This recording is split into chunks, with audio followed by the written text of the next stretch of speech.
Regional. Idol John, come in.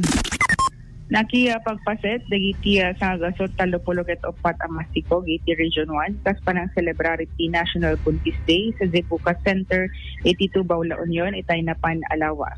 Nagbibinuligan at the Department of Health, Ilocos Region, Ilocos Training and Regional Medical Center, Obstetric and Gynecology Department, kadwada iti Philippine Obstetrical and Gynecological Society, iti Northwestern Luzon Chapter, tiya ng anang pasingked kada ito yung aktibidad.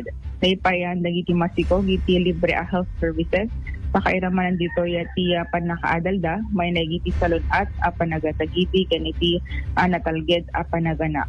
Sigun kini Dr. Paula MC Dionco, si Regional Health Director, napatig amay ka na ti importansya, ti kababalin dagiti masiko, tapno na salon at metlaeng dagiti dagiti manamnama at tagibida. Imbatad na dahito kanito ket sakripisyo kadagiti ina, isut gapo na masapol ti partisipasyon ti asawa kas kumay ti presensyada kabayatan na ti panagsiko.